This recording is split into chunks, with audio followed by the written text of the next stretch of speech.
नमस्कार श्रोतेहो, धन्यवाद. भगवान विष्णू आणि देवी लक्ष्मीचा वियोग का झाला होता, जाणून घेऊया देवी लक्ष्मीच्या स्वयंवराची अनोखी कहाणी.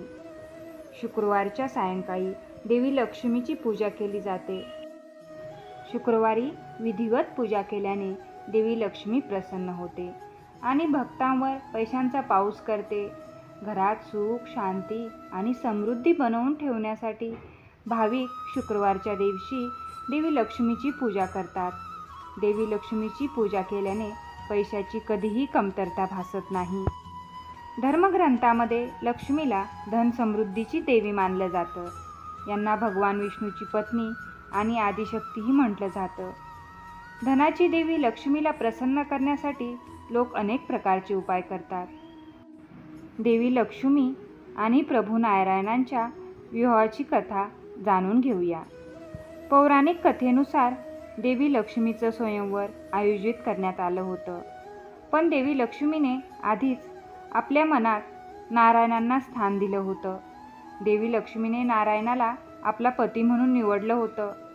पण नारद मुनी देखील लक्ष्मीसोबत विवाह करण्यास इच्छुक होते. तेव्हा नारदाने विचार केला की त्यांना हरीच्या रूपात पाहून देवी लक्ष्मी त्यांचा वर म्हणून स्वीकार करतील. तेव्हा नारद हे भगवान विष्णूंकडे गेले आणि त्यांनी हरीप्रमाणे सुंदर रूप मागितलं. प्रभू नारायणाने त्यांचीही पूर्ण करत त्यांना हरिरूप दिलं.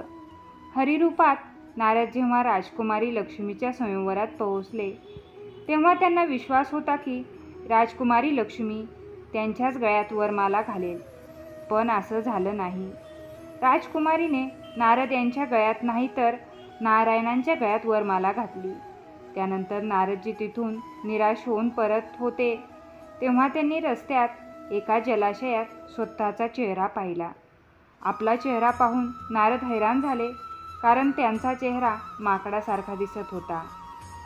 हरीचे दोन अर्थ आहेत. हरीचा एक अर्थ विष्णू होतो तर एक अर्थ माकड असा होतो. भगवान विष्णूंनी नारदांना माकडाचं रूप दिलं.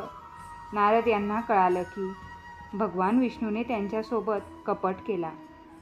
त्यामुळे नारद अत्यंत क्रोधित झाले.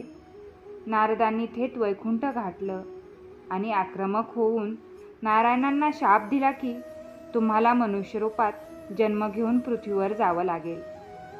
ज्या प्रकारे मला स्त्रीवियोग सहन करावा लागला त्याच प्रकारे तुम्हालाही पत्नीवियोग सहन करावा लागेल.